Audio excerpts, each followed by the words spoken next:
All right, in this video, I'm gonna show you the exact process you need in order to draw like the late Kim Jung-gi, the master himself.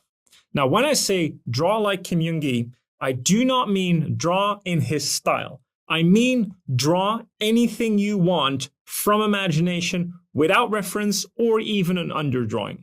Because I see a lot of people want to be able to do that and they try to mimic it, but they always fall short because they're not really applying the process they should be applying.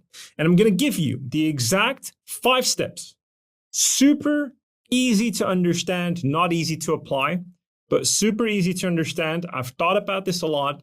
It's one of the processes I teach at Artwod as well. We're going to go through them step by step. And if you do all 5 steps, you can be the next Kim Jung-gi.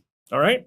So you see these studies that I did here. This is studies and some armor invention. This is the exact process that I'm going to show you that resembles or mimics the process you need to do in order to get to a level where you can draw from imagination without an underdrawing and basically draw anything you want. So step 1 is to forget the reference. Step 1 is to not look at reference at all. That's going to sound counterintuitive, but that's exactly what I mean. Step 1 is our foundation at Artwod. It's all about understanding form and nothing else. So what does that mean?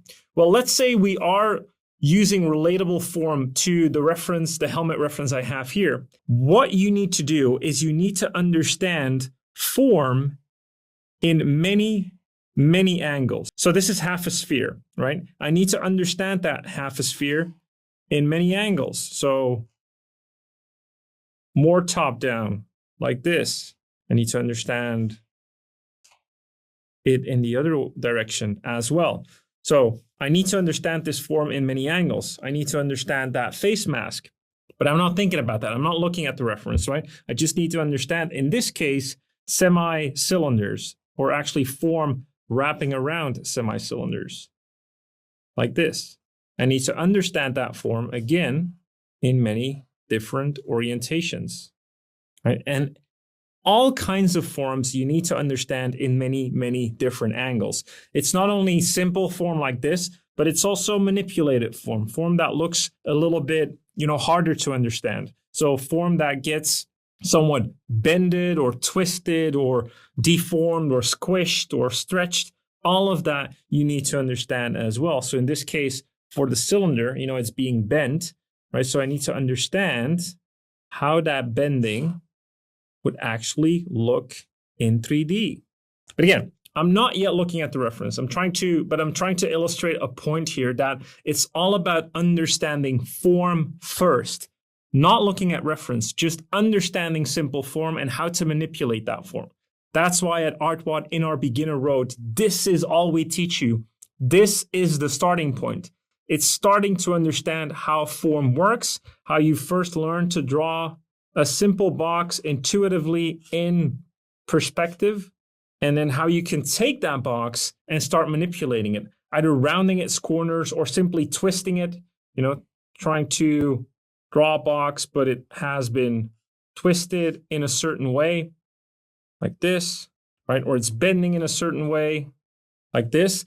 So all of that is important knowledge to have because you want to be able to play with this form without having to think about it. It's a very 3D sculptor mindset, but it's one that, for me, especially someone as me that is analytical as me, has helped me immensely.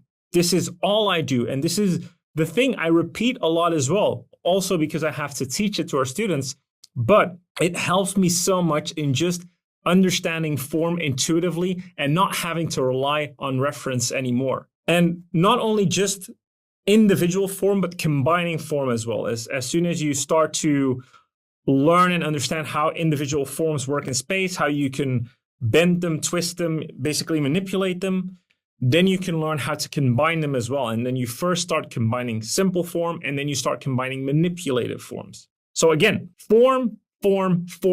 That's step 1. Then going into step 2, what we're going to do now is we're going to look at the reference. So let's say this is our reference. and I want to understand the helmet. What I'm going to do now is I'm not going to copy the reference.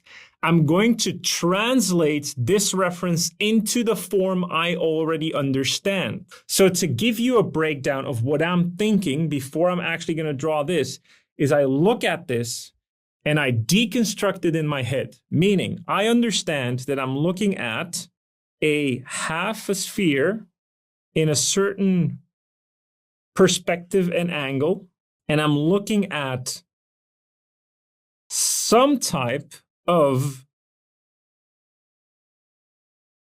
a half a cylinder, and I'm looking at some type of, I would say, cylinder combined into, this is a bit harder, combined into another cylinder. So for the clothing, right, I'm seeing another cylinder combined into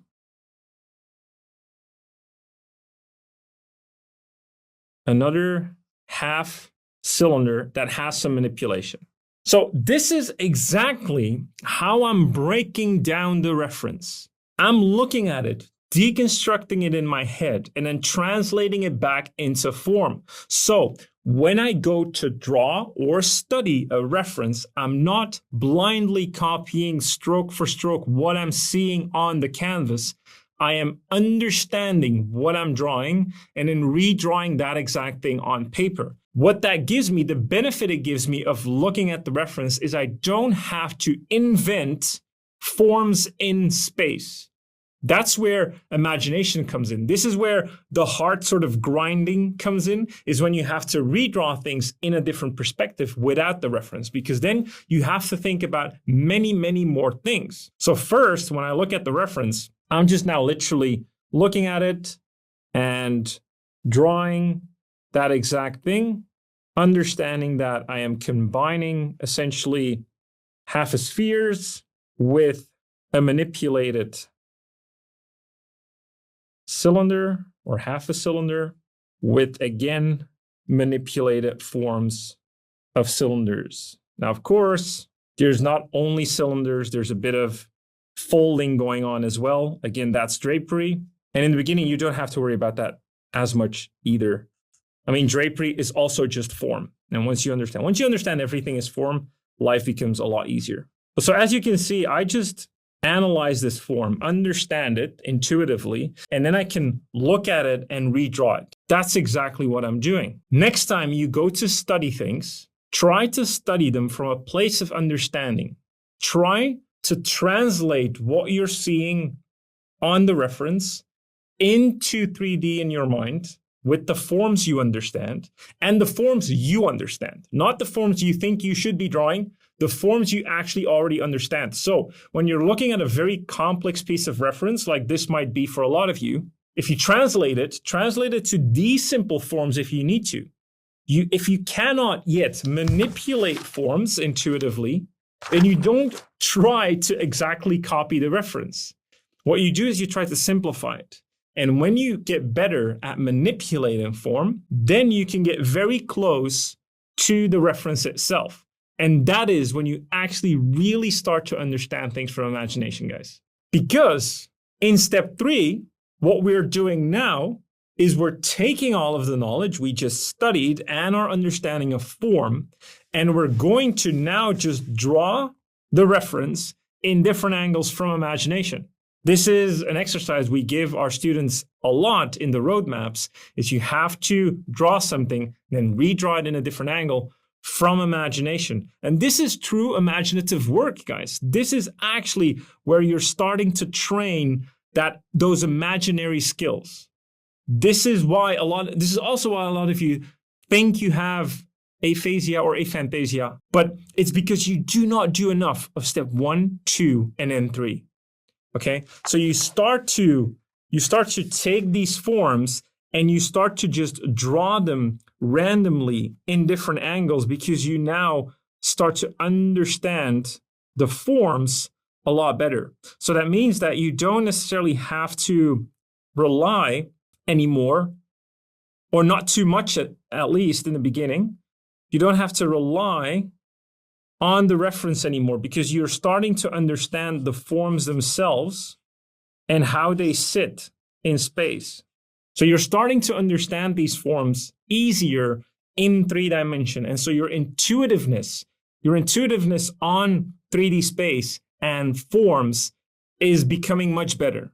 And then that's what I say because people rarely understand when I'm trying to say drawing intuitively. That's intuitively. First, you of course need to understand the rules of perspective, but then that intuition needs to start kicking in. That's why we don't advocate for drawing with a ruler. It's more about intuition. Can I intuitively draw things, simple forms in space, and then rotate those forms in space, bend them in space, manipulate them in space, all with good intuition, and still make those forms look three-dimensional? This is the power of being able to draw from imagination. So then what we do in step number 4 is actually we take everything we learned in step 1, 2, and 3, but we now take it out of context. What that means is that up until now, we've been learning everything within the same context. I've been learning this particular reference and all of its proportions and how it's sitting exactly on this head. And I redrew that in different angles from imagination. But now I want to change the context because I want to use this helmet in a different context so that I can be more original with my drawings. I don't want to be bound to just drawing this particular guy with helmet, let's say. So let's say I want to still draw this helmet, but I just want to have it hanging by his waist onto the belt. So we're taking it out of context. Now, out of context can mean anything. It can also mean that we're now putting it on a goblin's head. So it's no longer on a human head, it's on a goblin head. So that means that the proportions would probably need to change, or the face mask itself would need to be elevated up to fit the nose. So all of that is with taking something that we already understand and that exists, we're taking it out of context, either a fantastical context or just a different context of where it's placed in space. So let's say I want to draw it hanging from its waist, right? So let's say we have the belt over here, and now I want this helmet hanging down. So that would probably mean that we're going to use these cords, and let's say they're using the cords to put around the belt, and then they're going to go towards the belt. But now that helmet is actually probably hanging a little bit upside down. So that means that it's probably going to look more like this. All right, so this would be the center line. So it's going to look probably more like this. And then the face mask, right? The face mask is not going to, be straight here. That's not going to make sense, right? And this is what I mean with putting it out of context. So it's probably going to be pressed up against his body. And now it's going to be probably hanging over here like this, right? And we might see a bit of that eye socket over here like that. Now, of course, that's going to be covered in shadow by the helmet itself, right? And if we were to do that from, let's say it's hanging from the back of his body. So again, we would have his belt, and then let's say the rope would be over here, right? And it's going towards the helmet. And so the helmet would probably then be hanging over here. And we'd have clothing like that. So we'd see inside of the helmet. And then we'd see something like this. And then maybe the face mask is just pressed up against him like that. And we might see a bit of the eye socket over here, let's say, and I'm not really drawing the design elements right now, but, to give it more context, those design elements would then be over here, right? So we're taking something that we already understand, but now we're taking it out of context to play with it more, to give it more believability, and also just to better fit the things we want to make, right? The stories we want to tell, the illustrations we want to make. So that's step number 4. And then the only thing that happens now is basically in step number 5 is we're also now going to redesign the shapes, meaning that we're going to take these shapes and we're going to redesign them to fit our purpose.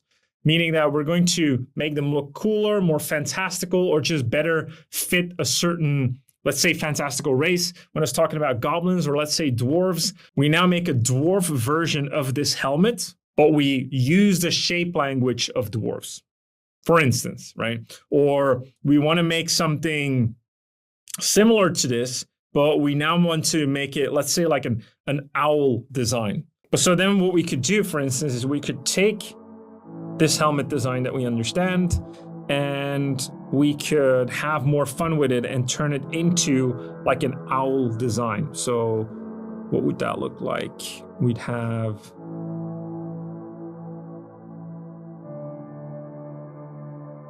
the helmet like this.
So let's say we wanted to create an owl version of this particular helmet. We're taking all of the elements we know from the helmet, as well as the things we hopefully know from owls, or we can look at reference and again do the exact same exercise of deconstructing the forms and then reconstructing those onto this helmet design. And by combining those, we can redesign the helmet itself. And so those are the 5 steps that when you do those, you get very close to exactly what Kim Jung-gi is doing when he's drawing from imagination without reference. All of the reference is just in his head, but it's not that he's accurately aware of all of the particular details in each image that he's drawing. He's just very well aware of the simple forms that create the illusion of those objects, and then he can play with those and redesign those. So to recap, first start with really understanding form in general, then understand how to translate the reference to the forms that you understand, then draw those forms that you now understand in space intuitively, so you can rotate those subjects around so you better understand them, again, intuitively in space. Then you put those in a different context so that you can now really sort of play around with that subject matter. So the helmet, draw it sitting on a table or lying on the table or hanging by someone's waist or on top of the head of a goblin, but not changing the design itself yet. That goes into step 5, where you basically redesign at shape language, as we call it, or just make it look cooler or make it fit your story or the design that you want. And if you do that repeatedly, you will be the next Kim Jung-gi. Not in no time, but you can become the next Kim Jung-gi anyway. All right? Have fun. Happy drawing.